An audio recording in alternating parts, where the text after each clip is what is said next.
This weekend, my coworker and I had a K-drama moment. We were taking the subway to go to a certain destination for like a group dinner. However, the destination on the Kakao chat was incorrect. So we were on the route to go to somewhere that was not where we were supposed to go. So we decided, you know what, next stop, let's get off. But I was still browsing on the map, the navigation app, to check to see how far away the actual place is. And we arrived at the next stop, the doors open, one of us got off, and then the two of us were like, oh, I guess we should get off here. Yeah, let's get off. We were walking towards the door, and the door closed. So two of us inside, and the one person left outside. We were just staring at each other. We were like, oh, do we... Is there a button? No. Oh, okay. And then the train just started moving.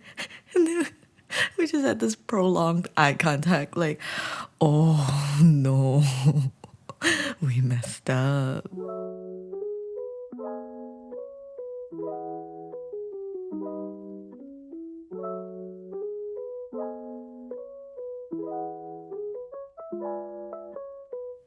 Bouncing off the tangent of, oh my god, someone is moving on the apartment next door and they have this long ladder that goes up all the way to the top. That looks so dangerous. Because I feel like over here, because apartments are so high, sometimes they move your furniture through the window. They have this very high, almost like a firefighter thing. But okay, I'm also kind of scared. If I was the person standing on that thing, I might just pass out. Okay, what was I talking about again? This Saturday, we had almost like not a company dinner, definitely not a company dinner, but more so like a group dinner with, I want to say five of us working together, because one of our teachers, my mentee, she is actually going back home. So we were having sort of like a last meal in Korea, and we decided to go with good old KBBQ, Korean barbecue. And we went to this place that her and another friend had gone to before. It was like a very thick pork belly restaurant, and it was so good. I think it's because the meat was so thick. Usually pork bellies are kind of thin, and the flavor was just really great. Apparently they also recorded a show. What is it? Norman Mohani was filming an episode over there, so it got popular, and then eventually it got more populated after we arrived. We scheduled our dinner to be at 4, so we stayed there for like 2 hours, and by the time we left, it's dinner time, so it was really popping.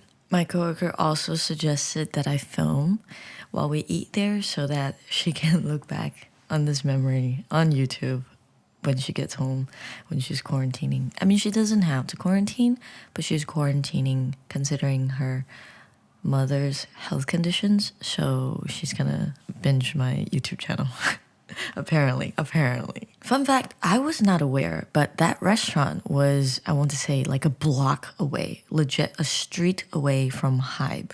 When we were standing outside waiting for our cabs, we look up and it's Hybe. I was like, Hybe? Okay, at this point, they've already drank like 3 bottles of Melona soju. Melona soju is like a new flavor, because Melona ice cream, if you're familiar, is like that mellow, did I say mellow? Melon rectangular ice cream that's very creamy, and I guess they just infuse that into soju, and it's a lot more, the flavors of soju, because soju is very punchy and the alcohol level is pretty high, but it mellowed out the taste, so it's more acceptable for juice drinkers like me, because I don't really like alcohol. The taste of alcohol is something that I don't particularly prefer, but I will drink at social gathering if I'm with people that I trust, or if whatever they're drinking is kind of acceptable for my taste buds. I can drink a little bit of beer. I can drink soju, but not regular soju. Regular soju is so strong, I can't do it. But Melona, on the other hand, tastes so sweet. it was dangerous. I mean, my coworker was determined to get drunk. So they were just going at it. And occasionally, when she wanted to take a shot, I would, sure, like, you can give me just a little bit, please. And then we would drink together. I think in total, maybe I had 4 or 5 shot glasses. Yeah. But I don't know why. This is a very bad idea. The restaurant had a deal. It's called 3+1. If you buy 3 bottles of soju, you get 1 for free. So they were like, you know what? Let's go for that. Initially, they were going for the 2+1, or if you drink 2 bottles of soju, you get free ramen. And I'm like, really? You're drinking 2 bottles just to get free ramen? I can make you ramen. You don't have to drink to get that. But they wanted to drink. So after we surpassed 2 bottles, they were like, oh, let's look on the wall. There was a poster on the wall, and it says, in Korean, right? Blah, blah, blah, blah, blah, 3+1. They're like, oh, I think if we drink 3 bottles, we'll get 1 bottle for free. I was like, wait a second. Why is this the sign that you decided to comprehend out of all the other signs in the store? So long story short, they drank 3 bottles, and they got 1 bottle free. So they brought that home, and I do not know where that bottle is now, because I'm pretty sure she did not consume it, because we went to dinner the night before she had to leave. She had her plane the next day, and she had to wake up at 6. So there is no way that she finished that bottle by herself. So after the dinner, we took taxis home. The thing is, we wanted to order a venti taxi. Yes, you've heard me right. A venti taxi via Kakao Taxi. But the waiting time was so long. It was almost like 30 minutes. And I think Seoul is having a mood swing. Legit. On Friday, it was sunny and hot. And suddenly, on Saturday, it was cold. It was as if suddenly autumn joined the chat room and changed up the atmosphere. It was so cold outside, we couldn't survive out there for 30 minutes with whatever we were wearing. So we decided to split taxis and then arrive home separately. Then, after we went home, we decided to meet up at her apartment. But she's not done packing yet. She's still packing and cleaning. We wanted to do a game night, but get this. My Switch was the only Switch that had power. The other Switch was dead. So we couldn't do game night. We ended up going back to our rooms, and she finished packing and she left early in the morning. So that was that. But leading up to her departure, since she was going back home, we started making a list of things that we missed from home. And low-key, it got me a little bit homesick. I was already getting homesick since I've been here for 1 year, and my mental state wasn't great maybe like a month before. So we were just talking about all the things that we missed, and suddenly I missed my mother very much. So I decided to call her. But the day that I decided to call her, I told her, I was like, Mom, I wanted you to know that I wanted to call you today because I missed you, not because whatever I'm about to tell you next. So my shower has a divider that's flat on the top. It's thick enough for me to put my phone there. Usually when I take a shower, I like to listen to music, so I put my phone there to play music. That day, I put my phone there to listen to music, and then I had to open my cabinet, which was adjacent to my shower divider. I opened my closet or cabinet, whatever, and I forgot I had my phone still resting on the divider. So the cabinet door swings open, hits my phone to the ground. Why did it take me so long to think of the word ground? At first, I don't panic because this has actually happened many times and my phone is fine. So I was like, shoot, okay. I pick it up, I flip it around, The screen is not cracked. The screen is not cracked. I've never cracked an iPhone screen in my entire life. But the corner, which is probably the point of impact, was blacked out. I think the pixels were dead or getting dead because starting from the corner, it's pitch black. And where it expands to the center of the screen, it's purplish. And then the next day, eventually, it just turns black. So I was like, shoot. I think now I actually have to call my mom because we talked about I wanted to get a new phone eventually. My phone is the iPhone XS, and I wanted to upgrade to the 13 minis, but I didn't want to buy it in Korea because first, they have the shutter problem. Second, a lot of the features that the US have or uses, South Korea don't have. For example, they don't have Apple Pay. They don't have Find My iPhone, or it's different there and here. And also the bandwidths are different as well. So I thought, well, if I upgrade, I should get my new phone from the States. So I talked to my mom like, well, I was going to call you because I miss you, but now I actually have a reason to call you. So we were trying to see if we could get a phone there and ship it here. But because the process is so tedious, we just decided against it. And I had this genius idea. Maybe not so genius, but at the moment I thought to myself, dang, Julie, you're a genius.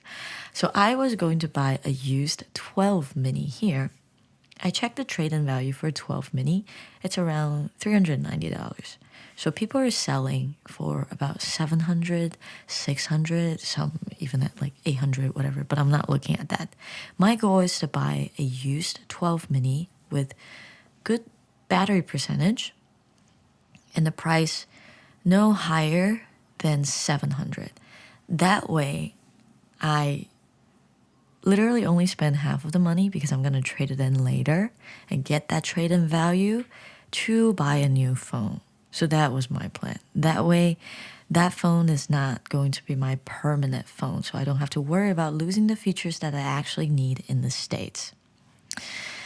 But I won't be able to execute that plan until Taro gets here, so I will sit and wait while I browse on their eBay, which is called Carrot Market, every day to see if someone posted another used cell phone for 256 gigabyte because that's the one I need. You know, I also realized while talking to my mother, I have this small fear of speaking to her. How did I pronounce that? Speaking to her. I realized that even though I miss her sometimes, wait, that sounds bad. Even though I miss her, sometimes I feel scared of talking to her because every time I speak to her, inevitably the topic of, well, what are you going to do in the future comes up. Where are you going to be? Are you going to come back from Korea? Well, in her understanding is that after I finish paying my student loans, I will return to the States. And I know that is the outcome that she wants because my mother has always envisioned that we would live together in the future. And it hurts me to break it to her, but I want to live independently. I know traditionally speaking in China or in Asia, most people live in multi-generational homes, right? You live with your grandparents, your mom, and then you, even after you get married sometimes. But I don't have that kind of future in mind. I think partly because I was raised in the West, and the Western ideals are that you become independent and then you go establish your own future and then your own lives apart from your parents. And that is what I am aiming for. But whenever I express that to my mom, of course it makes her sad, but she also does this thing where she just really tries to bend it around. And I don't want to hurt her feelings. I keep on trying to encourage her to do, you know, your time of being selfless is almost over. Once my sister leaves for college, then you won't have any obligations anymore. Like it's time for you to think about yourselves anymore. She was worried about the houses. The houses, who are we? Do we have multiple homes? The house that we currently live in, it's kind of like a financial burden because it's in a nice neighborhood, it's a big house, so obviously property tax is going to be expensive. And originally when they bought that house, they had us in mind, like, oh, this will be the last house that we will be in because it's a nice place, big space, and just overall nice furnishing. It will be a great house for me and my sister. But now that we are gone, well, I'm gone and she will be soon, there's no need for such a big house. You'll feel very, very empty and there's a lot of room to clean. So she was thinking, well, should we rent out a room? And my dad's like, no way. Okay, so safety wise, it's not a great idea. Then we should move to a smaller home where it's not such a big financial burden for us to maintain once the kids move out. And I was like, yeah, that sounds great. And then she said, well, or when you come back, you can live with me. Then even if you pay like $500 a month, it will dramatically lessen the burden. And I was like, well, if I go back to the States, I would probably want to get my own space. Like, no offense, there's nothing with living with you. It's just that I want my own space. And she said, well, I'm not even going to bother whatever you do. We can just be like roommates. I was like, I understand that, but I just really need my own individual space. And I know Taro is the same as well. So I said, well, we don't have to think about that yet because I didn't want to further the topic to hurt her feelings. But just you know that I appreciate everything you have done for us up to this point. And from this point on, if you want to be selfish and get a smaller house and things that make you happy, I was like, do that. I want you to think for yourself now. You don't have to worry about us anymore. We're no longer your burden. So don't think about, oh, well, if I give this house to my daughters, will they like it? Like, don't even worry about us. It's time for you to live your life. Go enjoy your life. If this is a big problem in your life and you feel stressed about it, then let's eliminate it. Nobody is going to blame you when you want to sell this house. Like, Rebecca and I are not gonna go, I can't believe you didn't give that beautiful house to us. Like, how dare you? There's no way we're going to say that. We're just gonna be happy that, hey, you're in a happier place. You're less stressed. We're less stressed. This is great. It worked out fine. But at the same time, I can't help but to feel selfish for pushing my mother to be more independent because I feel like she does rely on me a lot, maybe emotionally. And it's always the subtle, like, well, we're gonna live together in the future anyways, that makes me feel just so much guilt. She would sometimes ask me questions that, well, when I get old, are you not gonna take care of me? I don't know how to answer that because, one, that reality is not here yet, so I don't have to face it. Two, I feel like, of course, I'm going to take care of you, but I don't know how to properly express it. That is not to say I won't go back to the States. I do miss the States. Some aspects I want to experience again. I want it back into my life. But I also realize that, in Asia, I may not be as language wise as free as I am in the States, but life here is not so bad. Like, I'm safe, I'm comfortable here. I have a cat now, which I still haven't told her because the mood of the last phone call was just weird. I almost feel guilty for liking Asia because it reverses the work that she has done to put us in America. So it's something that I have to think about over and over, and hopefully her visions will mellow out to a level that aligns with mine. But I have a feeling that it won't happen. But if it doesn't happen in the future, I guess at the end of the day, as hard for me to say, you have to think for yourself. Whoever you are, you have to think for yourself, because your life is yours and it should not be dependent on anyone else. It sounds harsh. It really does, because my mother sacrificed so much, and not just my mother, but parents in general.